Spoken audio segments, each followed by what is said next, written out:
कहान राज को कर नमन, करो महान यह काज। आत्मज्ञान की प्राप्ति है, मंगलमय सुख साज। मंगलमय सुख साज।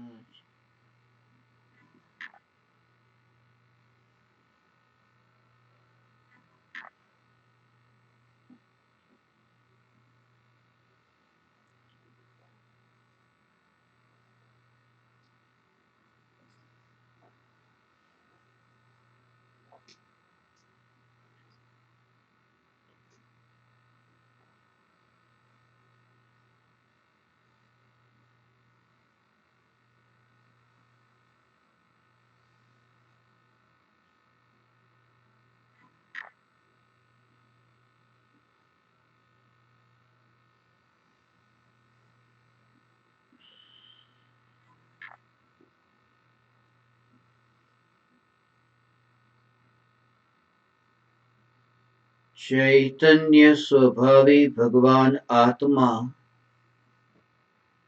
अनादि अनंत शुद्ध चैतन्य मात्र है, ज्ञान मात्र है। मैं शुद्ध चैतन्य मात्र, ज्ञान मात्र भगवान आत्मा हूँ। प्रति समय यह जागृति बनी रहे, इस जागृति का नाम धर्म है। देह की प्रत्येक क्रिया के काल में और विकल्पों के बहते प्रवाह के काल में ज्ञानी को प्रति समय यह जागृति रहती है कि मैं चैतन्य तत्व इस देह की किसी भी क्रिया में और विकल्पों के बहते प्रवाह में कहीं भी मिला नहीं हूँ। ऐसा शुद्ध चैतन्य तत्व मैं हूँ। प्रति समय स्वयं की शुद्ध चैतन्य सत्ता का बोध आत्म जागृति ही धर्म है। चैतन्य तत्व की स्व संवेदन प्रत्यक्ष निर्विकल्प अनुभूति होती है, तब देह होने पर भी देहातीत दशा प्रकट होती है। इतना ही नहीं, विकल्प होने पर भी विकल्पातीत दशा प्रकट होती है। चैतन्य तत्व की निर्विकल्प अनुभूति होते ही आत्मा में अतीन्द्रिय आनंद का सागर उछलता है। फिर भी ज्ञानी की दृष्टि उस अतीन्द्रिय आनंद के सागर की ओर भी नहीं जाती और दृष्टि चैतन्य तत्व पर ही टिकी रहती है। यह चैतन्य तत्व ही मैं हूँ।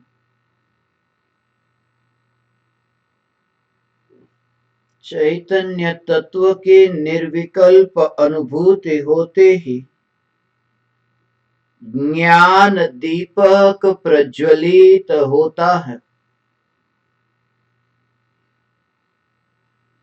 ज्ञान दीपक प्रज्वलित होते ही पामर से परमात्मा होने की यात्रा प्रारंभ होती है।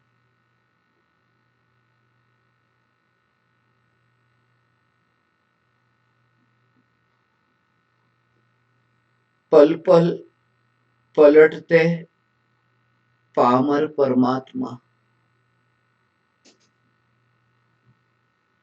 आज तक यही सुना है कि आत्मा नित्य है, आत्मा सदा टिक कर रहता है, बदलता नहीं है।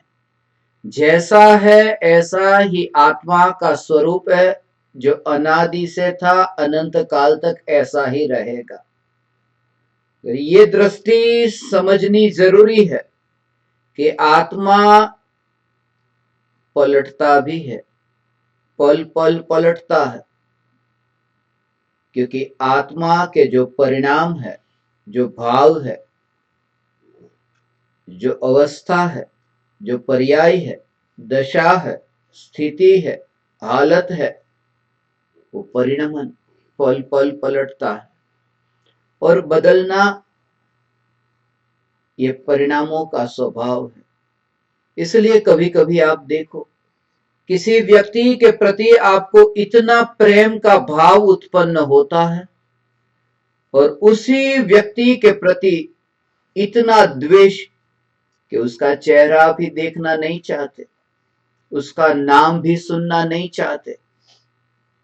कहीं उसका नाम लिखा हो और आप पढ़ लो तो भी उतना क्रोध आता है। न नाम लिखा हो, न वो व्यक्ति हो, उसकी गाड़ी को ही आपने देखा कि क्रोध आता है।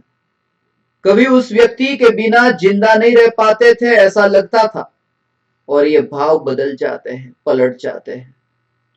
ये बदलते हुए परिणाम, ये पल पल पलटते परिणाम, परिणाम पलटते रहते हैं, भाव बदलते रहते हैं। और ज्ञानी वह है, सारे जगत में जितने भी भाव आत्मा में उत्पन्न होते हैं, उनमें किसी भी भावों में ज्ञानी का अपनापन नहीं होता, अटैचमेंट नहीं होता। भाव तो ज्ञानी को भी होते हैं प्रेम के, मगर प्रेम के भाव में ज्ञानी का अपनापन नहीं होता कि ये प्रेम का भाव, ये मैं हूं, ये मेरा स्वरूप है। जैसे नदी के पानी का प्रवाह पलटता हो, नदी के बहते हुए पानी के प्रवाह में जैसे जो पानी बह चुका, उस पानी में आप दोबारा पैर नहीं रख सके, रख ही नहीं सकते, क्योंकि वो पानी आगे गया। बुद्ध ये सदा ही अपने भिक्षुकों को कहते थे कि जो पानी बहकर के आगे जाता है, उस पानी में आप दोबारा पैर नहीं रख सकते। आज का दिन गया, गया सो गया, अब वो दोबारा कभी ना आएगा लौट कर। ये जागृति प्रति समय रहे, पल पल पलटते परिणाम और अवस्थाओं की, और उसके पीछे कुछ ऐसा है जो नहीं पलटता है। नीचे जो नदी, वो नदी नहीं पलटती, नदी का पानी वो पलटता रहता है। पानी में दोबारा पैर नहीं रख सकते, वो पानी आगे गया, मगर नदी में दोबारा पैर रख सकते हो। नदी में हमेशा के लिए पैर रखा जा सकता है। नदी वो स्थिर है और पानी वो अस्थिर है। ऐसे ही हमारा जो परिणाम, हमारे जो भाव, ये भाव हमारे अस्थिर है, मगर उन भावों के पीछे ऐसा कुछ है जो स्थिर है। वो जो स्थिर है वह नित्य है, वह ध्रुव है, वह अचल है, और वही मेरा असली स्वरूप है, और मैं वही हूं। जैसे चक्की हो, चक्की का ऊपर का पत्थर घूमता है, मगर ऊपर का पत्थर जो घूमता है, उसके नीचे भी एक पत्थर है जो नहीं घूमता है, और वो नहीं घूमता है, इसी के बल पर वो ऊपर का पत्थर वो व्यवस्थित घूम रहा है, वरना इधर उधर कहीं भी घूमने लगता, वो नीचे का पत्थर स्थिर है। ऐसा ही हमारे जो भाव बदलते रहते हैं, ये परिणाम पलटते रहते हैं, ये परिणाम पलटते रहते हैं। उन परिणामों के पीछे जो ध्रुव चैतन्य सत्ता है भगवान, उस ध्रुव चैतन्य सत्ता की अनुभूति के लिए आप परमात्मा यहाँ पधारे हैं। एक समय के लिए वो अनुभूति आपको हो, तब आप अनुभव करोगे पलटते परिणामों के पीछे, इस पामर परिणाम के पीछे कोई पीछे परमात्मा छुपा है, और उस परमात्मा के दर्शन वही सम्यक दर्शन है, वही आत्मज्ञान है, उसी का नाम वितरागता है, और यही धर्म का मर्म है। प्रति समय यह जागृति रहे। जो भी आया और गया उसे प्रधानता न दे। जो भी आएगा वो जाएगा। इसलिए पल पल ये पलटता है, ये संसार का स्वरूप पल पल पलटता है। पंखा घूमता है, मगर पंखा घूमता है उसके पीछे एक पाइप है जो नहीं घूमता है। गाड़ी का पहिया घूमता है, मगर बीच में ऐसा कुछ स्थिर है जो नहीं घूमता है, नहीं घूमता है। ऐसे ही ये परिणामों का पलटना होता है और उसके पीछे उसकी ओर हमारा ध्यान ही नहीं जाता। हमारा ध्यान मोती की ओर जाता है, मगर मोतियों के पीछे एक ध्रुव अखंड वो धागा है। उस धागे को तो आज तक हमने देखा नहीं। ऐसे ही यहाँ पर जो हमारे भाव बदलते रहते हैं, परिणाम पलटते रहते हैं, मगर उन परिणामों के पीछे कुछ ध्रुव टिक करके रहने वाला है। चीन में चांसे हुआ। चांसे के जो मित्र थे वो परदेश घूमने के लिए गए थे। चांसे के पास इतना धन नहीं था कि परदेश जाए और वहां पर धन खर्च करके घूमे। उसके पास उतना धन नहीं था। जब मित्र परदेश गए, वहां ठहर गए और फिर कितने ही सालों के बाद में फिर वे आए। करीब करीब 30 साल के बाद में वे मित्र उसी गांव में आए जहां चांसे रहता था। और उन मित्रों ने आकर के कहा कि तुम अभी 30 साल के बाद भी यहीं पर ही हो। हमने तो कैसा नया नया जगत देखा, नई नई दुनिया देखी, और तुम यहीं पर ही हो उसी गांव में। चांसे ने कहा तुम इस गांव से दूर जाकर के नया नया जगत देखते थे, मगर मैं इस गांव में रह करके ही हर समय यहाँ नया नया देखता था, क्योंकि 30 साल पुराना ये गांव हो गया और हर समय नया नया नया नया नया नया मैं देख ही रहा हूं। बुद्ध के सामने एक व्यक्ति आया, बुद्ध को गाली दी, बुद्ध पर थूका। फिर वो चला गया। फिर दोबारा दूसरे दिन आया। आनंद पास में ही बैठा था। आनंद ने बुद्ध को पूछा कि ये आदमी दोबारा क्यों आया, ये आदमी दोबारा क्यों आया, तुम यहां से चले जाओ। बुद्ध ने कहा मत कहो उसे जाने के लिए, क्योंकि ये जो आया है अभी उसने थूका नहीं था, और जिसने थूका था वो तो आया ही नहीं, वो तो चला गया, वो गया। ये जो अभी आया, तुम भूतकाल की कल्पना को अपने अंदर में ऐसे स्थिर स्थापित कर देते हो कि उस व्यक्ति को फिर अपने भूतकाल की धारणाओं से उसको देखते हो।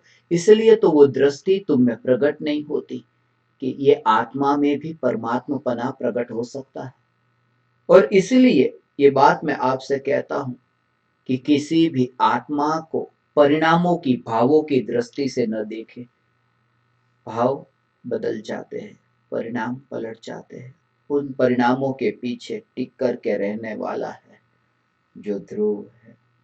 यह जगत सारा क्षणिक है और आत्मा एक नित्य है। आत्मा का अनुभव बस एकमात्र नित्य है। जो भी पलट जाता है भाव वह मैं नहीं हूं। इसलिए 142 देशों में वितरागी भगवान की वाणी को उन देशों की भाषा में पहुंचाने का मुझे भाव आया, मगर ये भाव भी मैं नहीं हूं। जैसे कोई व्यक्ति अपने महल में बैठकर रास्ते से निकलने वाली गाड़ियों को देखता हो, ऐसे ही ज्ञानी अपने चैतन्य के महल में बैठकर ये भावों को देखते हैं, ये परिणामों को देखते हैं। और ये जो भी भाव आत्मा में उत्पन्न होते हैं, ये हमारी पुरुषार्थ की कमजोरी से उत्पन्न होते हैं। सदा काल जागृति रहे। कोई दूसरा हमें भाव उत्पन्न नहीं कराता, हम भाव अपनी कमजोरी से करते हैं।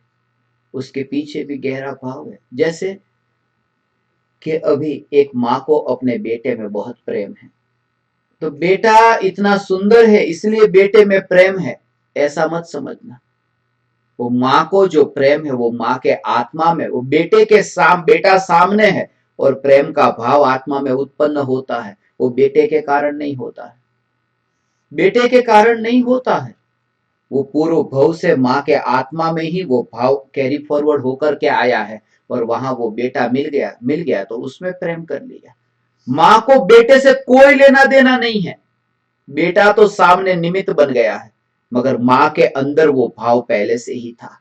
क्यों? क्योंकि जब वो माँ का वो आत्मा इस शरीर को छोड़ करके चला जाए और अगले भव में सुअर में पैदा हो, अब सुअर का जो बच्चा होगा उस सुअर को, उस बच्चे में भी उतना ही प्रेम का भाव होगा जितना भूतकाल में उस माँ को अपने बेटे में था। क्योंकि सामने जो भी आता है उससे कोई फर्क नहीं पड़ता, हमारे अंदर प्रेम है तो हम कहीं ना कहीं से उसके निमित्तों को खोजते हैं। कोट अपना है, खूंटी किसी दूसरे की है, मगर कोट है तो खूंटी को खोजते हो और नहीं होती खूंटी तो भी लगवाते हो। इसलिए जब भी आपके अंदर में ऐसा भाव आता है तब आप निमित्त को खोजते हो। इतना गुस्सा आता है तो कोई भी व्यक्ति शत्रु आपको मिल जाता है, नहीं होता तो भी बन जाता है, क्योंकि आपके अंदर भाव है। सामने जो है वो इतना महत्वपूर्ण नहीं है, आपका भाव महत्वपूर्ण है और वो अपनी कमजोरी से उत्पन्न होता है। अनंत भव में हमने ऐसे ही राग द्वेष किए। अभी थाली पर बैठे हलवा खाने के लिए, वो हलवे में हमें बहुत प्रेम का भाव है, वो हलवा इतना अच्छा इसलिए प्रेम हलवे के प्रति हमारा है, ऐसा नहीं है। यहां से मर करके सुअर में जन्म होगा तो सुअर को विस्ता में उतना ही प्रेम होगा जितना हलवा में था, क्योंकि आत्मा इतना पर से सुख को खोज रहा है कि किसी पर से मैं अपने को तृप्त करूं, पर से मैं अपने को शांत, सुखी और आनंद से भरूं। नहीं हो सकता ये कभी भी, क्योंकि शादी होने के बाद भी पति और पत्नी के बीच में लड़ाई झगड़े होने का कारण क्या? यही तो कारण है, यही कारण है। शांति मिलती नहीं है और अंदर में दुख बढ़ता जाता है दिन प्रतिदिन। उसका कारण यह है क्योंकि भावना ये पाई थी कि मिलेंगे दोनों और मिलकर के शांति मिलेगी, मगर वो फासला, वो डिस्टेंस, वो हमेशा रहता है कि हम वो है और मैं हूं। किसी भी व्यक्ति को आप मिलो और किसी भी व्यक्ति के बारे में आप सोचो, वो व्यक्ति आपसे दूर ही रहेगा, पराया ही रहेगा, और जो भी पराया होगा उसको पकड़ने जाओगे तो दुख के अतिरिक्त कुछ भी नहीं होगा। इसलिए just be aware. Single atom of the universe does not belong to me. Awareness is the supreme religion. Just be aware. जागृति। क्योंकि गाड़ी तेज जा रही है, कितनी तेज? सिर्फ 10 किलोमीटर प्रति घंटे की रफ्तार से, 10 किलोमीटर पर आवर। अब उस गाड़ी को आपने पकड़ करके रखा है, इतना पकड़ा है, फिट पकड़ा है। अब आप लवलुहान होते, इतना खून बह रहा है, छिल गई पूरी तरह से चमड़ी, आपका शरीर ऐसा, मगर पकड़ करके रखा है। वो रुकने वाली नहीं गाड़ी और आप उसको पकड़ते ही रखते हो। एक ही उपाय है कि गाड़ी को छोड़ो, पकड़ को छोड़ो। वो पकड़ जैसे ही छूटी, अब वो गाड़ी 100 किलोमीटर की स्पीड से जाए, आपको कुछ भी नहीं होगा।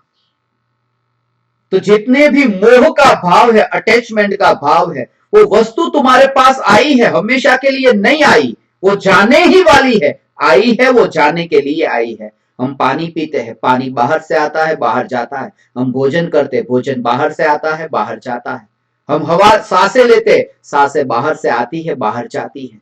जो भी वस्तु हमारे पास आती है वो जाने के लिए ही आती है, और ये जागृति रहे तो तुम्हारी जो पकड़ है वो पकड़ छूट जाएगी, और उस पकड़ के छूटते ही तुम्हें जो शांति का अनुभव होगा वही सुख है, वही धर्म है, और संसार और कुछ भी नहीं। ये पकड़ का दूसरा नाम संसार है।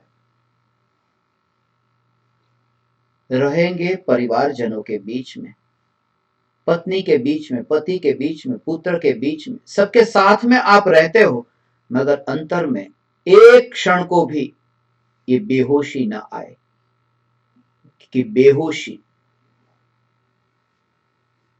सत्य को भुला देती है और जागृति में ही सत्य का दर्शन होता है।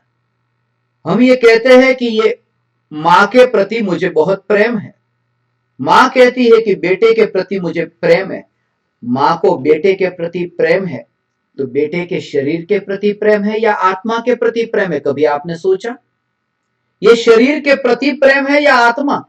अब कोई कहे कि बेटे के शरीर के प्रति प्रेम है, तो बेटा स्कूल गया, बेटे के शरीर को बहुत प्रेम करती है मां, मेरा बेटा मेरा बेटा। अब स्कूल गया, वहां अकस्मात हो गया और बेटे की मृत्यु हुई।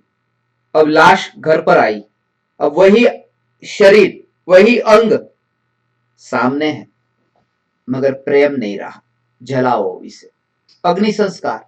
क्यों? किसमें प्रेम था तुम्हारा? कहां गया तुम्हारा प्रेम? किसमें करते थे प्रेम? प्रेम तुम आत्मा में करते थे। कोई कहे कि आत्मा में प्रेम था, वो आत्मा आया ही नहीं घर। नहीं, तुम्हें आत्मा में भी प्रेम नहीं। जब तुम किसी को प्रेम करते हो तब किसी के आत्मा को प्रेम नहीं करते। क्यों? क्योंकि मृत्यु हुई और मृत्यु के 8 दिन के बाद में अकेला आत्मा घर में आए, आधी रात को 2 बजे अकेला आत्मा। आप भूत भूत भागो बचाओ, डर जाओगे कि ये अकेला आत्मा। आत्मा के प्रति भी प्रेम नहीं और शरीर के प्रति भी प्रेम नहीं, क्योंकि शरीर भी अकेला आया, प्रेम नहीं हुआ, और आत्मा भी अकेला आया, कोई प्रेम नहीं हुआ। तो किसके प्रति प्रेम है? आत्मा और शरीर का जो मिक्सचर, ये जो मिक्स स्ट्रक्चर, उस स्ट्रक्चर के प्रति प्रेम है, जहां बेटे का आत्मा भी है और शरीर भी है, दोनों का एक साथ में है, उसके प्रति प्रेम है। नहीं, तीसरी बात भी झूठी है। इसलिए झूठी है क्योंकि मैंने बहुत से माँ बाप को देखा है कि जो अपने बेटे के साथ में रिश्ता नहीं रखते, रखना नहीं चाहते, ऐसे भी माँ बाप है। अखबार में दे देते हैं कि कोई भी व्यक्ति मेरे बेटे के साथ में संबंध नहीं रखेगा और रखेगा, और आपको जो नुकसान होगा उसकी जिम्मेदारी मेरी नहीं, मेरा उससे कोई रिश्ता नहीं है। क्यों? वहां तो आत्मा भी है और शरीर भी है। क्यों प्रेम नहीं होता है उस बाप को अपने बेटे के प्रति? वहां शरीर आत्मा दोनों है। तो तीसरी बात भी झूठी है। अब चौथी बात जो मैं आपसे कहता हूं वो सच है। किसी भी व्यक्ति को किसी के भी प्रति प्रेम है, वहां प्रेम का एक ही कारण है, वहां स्वार्थ है। जहां स्वार्थ है वहां प्रेम है। स्वार्थ है कि बेटे से कुछ न कुछ अपनापन, कुछ न कुछ प्राप्त तुम्हें होने वाला है। जगत में और भी सब कुछ, बहुत से लोग हैं, उन सबके प्रति तुम्हें प्रेम क्यों नहीं होता? एक के प्रति क्यों होता है? कि वहां तुम्हारा अटैचमेंट का भाव है, अपनापन का भाव है। ये शरीर मैं, ये शरीर मेरा, और इस शरीर से जो जन्म लेने वाला वो बेटा मेरा। वो जो इतनी इतनी अपेक्षा इस संसार के प्रति है।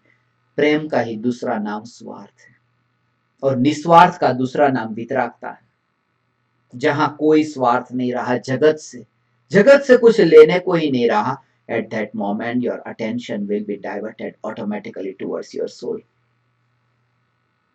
कुछ भी लेने को न रहा। एक दशा ऐसी प्रकट हो, आज आप सुनने के लिए बैठे हो, समझोगे कल, और एक दिन अनुभव भी होगा। मगर सत्य को आज सुना होगा तो कभी आपको याद आएगा कि बस एक ही ऐसी दशा जहां न्यूट्रल, कोई राग नहीं, कोई द्वेष नहीं, ऐसी वह दशा अमेरिका में ही डॉक्टर ग्रीन हुआ। उसने एक मशीन की खोज की जिसमें उसने उस मशीन को बनाया, उसमें मर्क्यूरी जैसा पारा 2 बाजू में वो पारा रखा, और आपको फिर एक दृश्य दिखाएंगे, लड़ाई का, मारकाट का, ऐसा दृश्य दिखाएंगे पर्दे पर, और वो दृश्य देखोगे तो आपकी और जो बाई ओर का जो पारा है वो ऊपर ऊपर चढ़ जाएगा, जैसे ही आपको भाव हुए, गुस्सा आया कि वो पारा ऊपर की ओर जाएगा, और फिर थोड़ी देर बाद में आपको बुद्ध का पिक्चर बताएंगे, जीसस का चित्र बताएंगे, तो फिर दाई और वाला जो पारा है वो ऊपर जाएगा। बुरा हुआ, अच्छा हुआ, बुरा हुआ, अच्छा हुआ। उसने कहा कि एक ऐसी स्थिति के सामने कोई भी दृश्य आए मगर कोई भी पारा ऊपर न जाए, और उसका उसने नाम दिया आह एक्सपीरियंस। आह एक्सपीरियंस। जिसे वो अनुभव नहीं, वो समझ ही नहीं सकेगा कि संसार किस प्रकार से असार है। हम आशा रखते हैं, आशा, एक होप कि कल सब ठीक हो जाएगा, कल ठीक हो जाएगा, कल शादी हो जाएगी बच्चों की, बस फिर बाद में धर्म करेंगे। ये झूठा भ्रम है, झूठा भ्रम है। कल सब ठीक हो जाएगा, कभी ठीक नहीं होने वाला। क्रिसमस के दिन चलते थे, एक पति पत्नी ने अपने बेटे के लिए एक खिलौना खरीदना चाहा। पति था, गणित शास्त्री था, मैथमेटिशियन था, और पत्नी थी, गणित की टीचर थी। दोनों एक दुकान में गए और वहां एक खिलौना देखा, पजल थी, इधर टेढ़ी मेढ़ी ऐसी उसको ठीक करनी थी। पति ने, पत्नी ने, दोनों ने पजल को देखा। पहले पत्नी ठीक करना चाहती है कि मैं ठीक करके दिखाऊं, मगर उससे ठीक ना हो पाई पजल। तो उसने पति को कहा कि ये देखो मेरे से ठीक नहीं हो पा रही है। तो पति ने भी फिर कोशिश की, उससे भी वो पजल ठीक नहीं हो पाई। फिर दोनों ने दुकानदार को पूछा, भैया पजल ठीक नहीं हो पा रही है, उसको कैसे ठीक करना है? दुकानदार ने कहा, यह पजल ठीक होने के लिए बनी ही नहीं है। बोले ठीक होने के लिए बनी नहीं है तो बनाया क्यों फिर? बोले इसलिए क्योंकि ये पजल खरीद कर जो लेकर जाएगा और जब ठीक होगी नहीं तो उसे रियलाइज होगा उसके लिए कि जैसे ये पजल ठीक नहीं होने वाली कभी भी, ऐसे ही ये संसार कभी ठीक नहीं होने वाला। कुछ ना कुछ यहां रहेगा ही। एक ही उपाय है, वहां से अटेंशन हटे और अपने में लीन हो जाए, और उस दशा का नाम ही आत्म ध्यान है। यहां आपका शरीर प्रेजेंट हो मगर आत्मा नए लोक में, चैतन्य लोक में यात्रा करने को पहुंच। आप अपने चैतन्य महल में वास करने।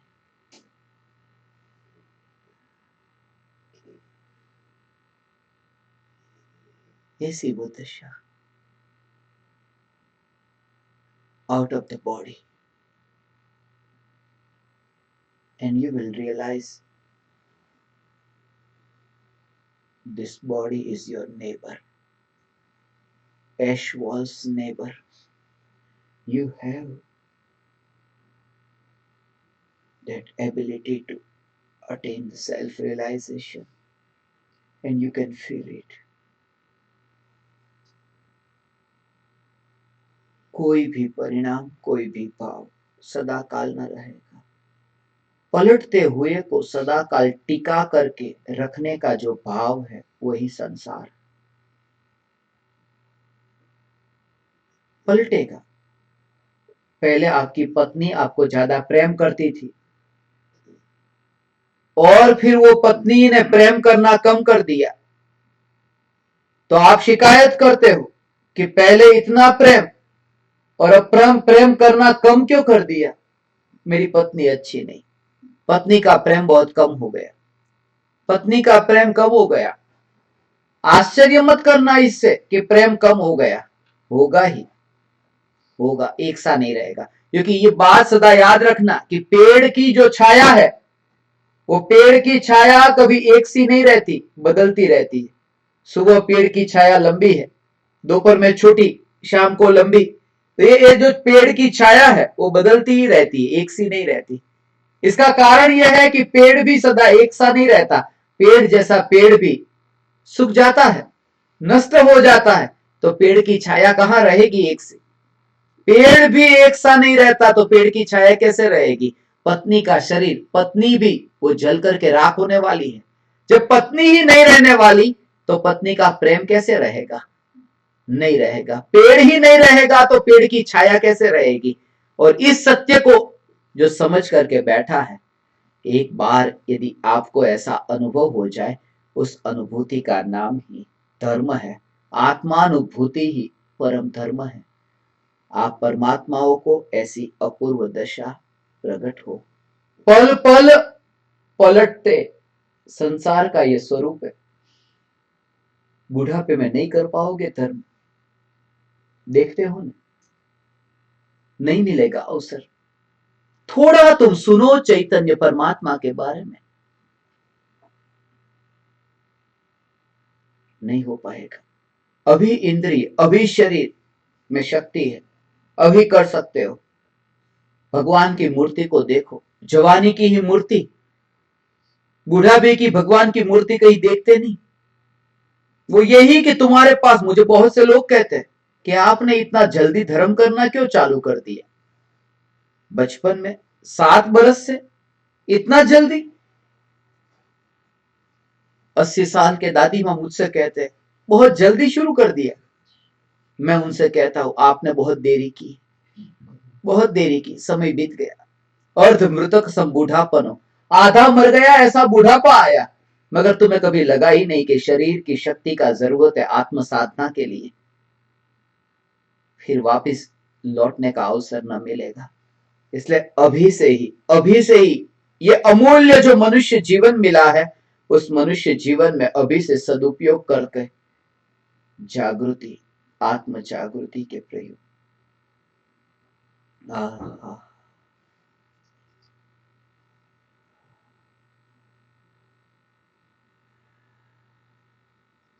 आज का मित्र कल शत्रु बन जाता है। आज जो शत्रु है कल मित्र बन जाता है। एक व्यक्ति कहता है अपने मित्र, आपका कोई भी निकट का नजदीक का मित्र हो, उसके साथ में कभी भी ऐसी बात मत करना जो शत्रु से नहीं की जाती। ऐसे सीक्रेट अपने मित्र को कभी मत बताना जो आप शत्रु को बताना नहीं चाहते, क्योंकि पता नहीं कल वो शत्रु हो जाए। और ऐसी बातें अपने शत्रु को भी मत बोलना जो अपने मित्र को नहीं बोलते हो, क्योंकि पता नहीं कल वो आपका मित्र हो जाए। ये पल पल पलटते पामर परमात्माओं का स्वरूप है। आज का ये दिन महत्वपूर्ण दिन है। अभी मुझे ये स्मरण में आया, इसलिए आज सत्संग मैंने चाहा कि पल पल पलटते पामर परमात्मा, ये पल पल पलटते पामर परमात्मा। 5वां महीना है, बस कुछ ही घंटे की देरी है, 5वां महीना पलट जाएगा, 6ठा महीना शुरू हो जाएगा। इसलिए 5वें महीने का अंत आया, पलटने जा रहा है, इसलिए मुझे ये भाव आया। और 5वां महीना है, 5वां इसलिए प, और वो भी 5वां इसलिए 5 शब्द से आज का विषय रखा। पल पल पलटते पामर परमात्मा, पल पल पलटते पामर परमात्मा। ये परमात्मा भी पामर है, मगर परमात्मा पद को प्राप्त हो सकता है। ये सारे जगत का स्वरूप अनित्य है। गामा पहलवान हुआ, शरीर में इतनी शक्ति थी, चलती गाड़ी को अपनी शरीर की शक्ति से रोक सकता था, शरीर की शक्ति से गाड़ी को रोक सकता था, मगर जब बुढ़ापा आया, चेहरे पर मक्खी बैठती थी, उड़ाने के लिए शक्ति नहीं थी, हाथ हिलता ही नहीं, शक्ति ही नहीं रही। ये बदल जाता है। ये स्वरूप जो आप देखते हो संसार का, पलटने वाला ये स्वरूप, ये स्वरूप। और ये जब आपको बोध हो इस स्वरूप का, फिर अहंकार न रहेगा। मैंने सुनामी के दौरान एक व्यक्ति को देखा, 1000 बिस्किट की फैक्ट्री खोल सके उतनी शक्ति उसके पास, इतना धन, 1000 बिस्किट की फैक्ट्री खोल सके, मगर सुनामी के 6 घंटे बाद मैंने उसे देखा, बिस्किट के एक पैकेट के लिए भिखारी की तरह कतार में खड़ा था। ऐसे पल पल पलटते ये संसार का स्वरूप पलट जाता है, बदल जाता है। इसलिए अहंकार करने योग्य कुछ भी नहीं। इतनी संपत्ति तुम्हारे पास थी, मकान में आग लग गई, खत्म हो गया, खेल खत्म, तुम्हारी जिंदगी की पूरे जीवन भर की कमाई सब साफ। फिर क्यों अहंकार? और फिर भी तुम दौड़ते जाते हो अब धन के पीछे कि और इकट्ठा करो, और इकट्ठा करो। बचो, अब सावधान हो जाओ। प्रकृति तुम्हारे लिए इशारा करती है कि तुम पलटो, अब तुम पलट जाओ। तुम्हारे लिए ये अवसर है। आज के दिन ऐसा समझो कि परमात्मा की पुकार तुम्हारे कान में ऐसे पड़ी कि आज से ही मैं अपना जीवन ऐसे जीऊं। और इसलिए परिवर्तन परिवर्तन हो सकता है। पामर से परमात्मा हो सकते हो, क्योंकि ये जो धर्म है पशु से परमेश्वर होने का धर्म है।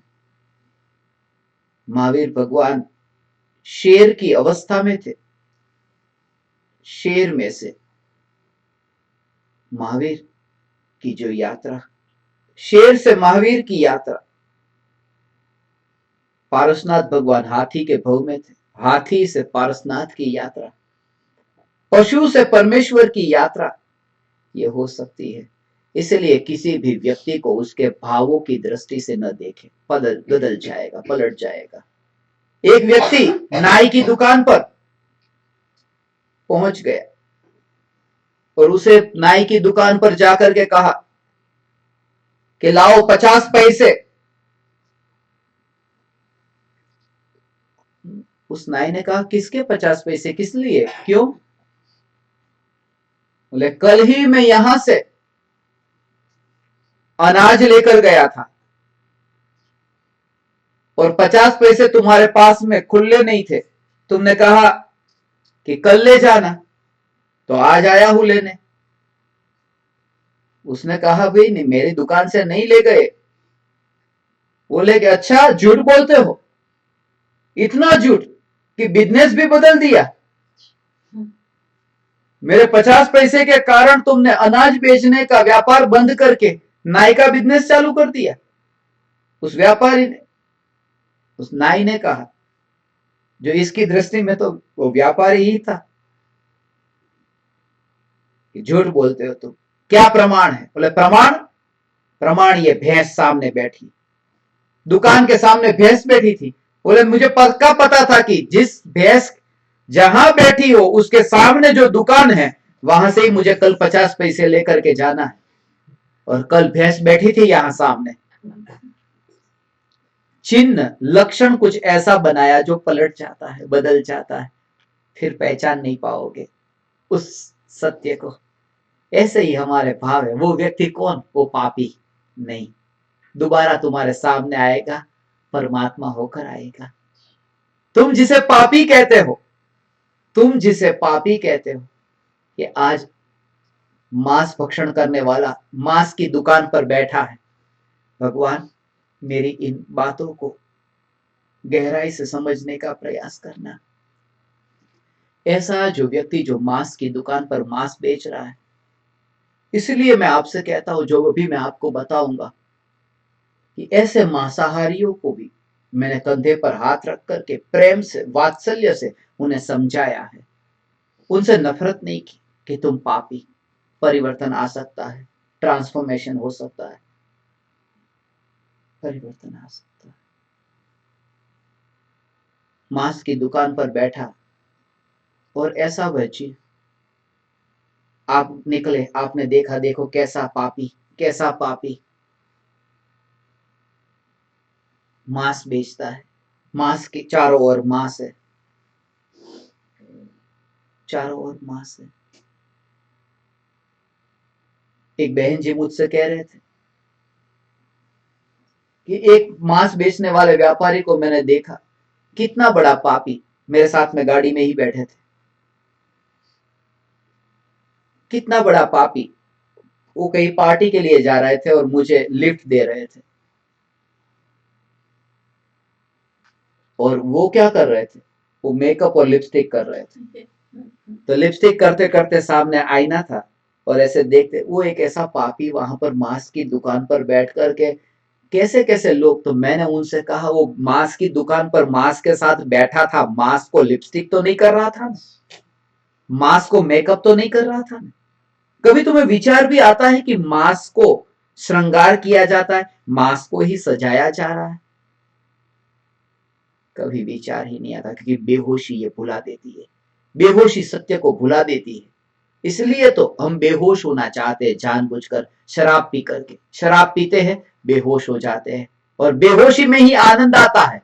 संसार का आनंद तो बेहोशी में ही आता है। और जैसे ही जागो, इसलिए तो हमारी पार्टी बिना शराब के होती नहीं, क्योंकि शराब पियोगे तो उतने ही आप भूल जाओगे कि मैं कौन, इतने बेहोश हो जाओगे। और जितने बेहोश हो जाओगे संसार में तभी मजा ले पाओगे, जैसे ही जागृत हुए, अवेयरनेस प्रकट हुई, कि संसार का सुख छुटता जाएगा। इसलिए मैं कहता हूं एक शब्द में, जागो। जागृति ही परम धर्म है, जागृति परम धर्म है। हाँ, वो बहन जी सजा रहे थे अपने चेहरे। मैंने कहा, आप तो ये मास्क को सजा रहे। तो तुरंत ही ऐसा ऐसा करके वो करके फेंक दिया फिर बाहर। ऐसा क्या फेंक दिया? टिश्यू फेंक दिया, डिब्बा नहीं, डिब्बा तो रखो, टिश्यू। मुंबई के मरीन ड्राइव पर ही फेंका, वहां तो इंडिया में चलता है, आपके यहाँ कनाडा में ओटावा में नहीं चलेगा, मगर वहां तो चलता है। तो उन्होंने फेंक दिया। शाम को फिर दोबारा मिले थे 4 घंटे के बाद में, पूरा चेहरा ऐसा, જેમ ઓલા ગામડાની અંદર રસોડાનો દરવાજો ખુલ્લો રહી ગયો હોય અને કૂતરો અંદર જાય અને લોટનો ડબ્બો ખુલ્લો હોય અને ડબ્બામાં માથું નાખે અને આખું મોઢું જેવું થઈ જાય, ऐसा करके शाम को वापिस आए थे। ये क्या किया आपने? थोड़ी देर के लिए। मगर मैंने उनको एक बात जो खास महत्वपूर्ण कही, वो ये कि जिसको आप नफरत करते हो वो अभी यहां से मानो मर गया, मर गया, उसका देह छूट गया और अगले भव में वो विदेह क्षेत्र में जन्म हुआ। पता नहीं मरण से पहले उसके परिणाम शांत हुए, उसने ये सब काम बंद कर दिया, जीवन में परिवर्तन आ गया। और परिवर्तन आ सकता है, परिवर्तन आ सकता है। उसके ही कुछ वीडियोस हम यहाँ भी देखेंगे कि कैसे परिवर्तन आता है, परिवर्तन आ सकता है। और उस व्यक्ति में परिवर्तन आया, वो महाविदेह क्षेत्र में वहां जन्म हुआ। और ऐसा कहा है कि 123 जीव महाविदेह क्षेत्र में यहां से जन्म लेंगे और 9 वर्ष की उम्र में वे केवल ज्ञान प्राप्त करेंगे। 9 वर्ष में। अब 10 साल के बाद में, 10 साल के बाद में आपके विचार में आया कि वो पापी मांस की दुकान पर बैठा था, वो अभी भगवान हो गया, अरिहंत भगवान। 9 बरस का, जैसे बच्चा 9 बरस का, मगर केवल ज्ञानी। अब देखो, इतनी नफरत की कि ये पापी मैंने मांस की दुकान पर देखा था, और फिर नमो ओरियंताणम नमो सीताणम, एक ओर से उनको नमस्कार करते हो और कहते हो वो पापी, नमो ओरियंताणम में उनको नमस्कार आ गया। पल पल पलटते पामर परमात्मा, पामर से परमात्मा होने का ये मार्ग है। और आज जो आपने अत्यंत प्रीति से मुझे सुना, अत्यंत वात्सल्य से सुना, मैं भावना पाता हूं आप परमात्माओं के साथ मुझे और भी सत्संग करने को प्राप्त हो। आप परमात्माओं के निमित्त से अभी जो मुझे सत्संग प्राप्त हुआ, उसमें आपने मेरे लिए प्रत्यक्ष सदगुरु तुल्य उपकार किया। क्योंकि ऐसी कनाडा की ओटावा की इस भूमि पर सत्संग प्राप्त होना अत्यंत दुर्लभ है, अत्यंत दुर्लभ है। और यहाँ पर मुझे आपके निमित्त से सत्संग करने का अवसर मिला। मैं समस्त परमात्माओं को मेरे हृदय के अंतःकरण से प्रणाम करता हूँ। मेरे प्रणाम स्वीकार।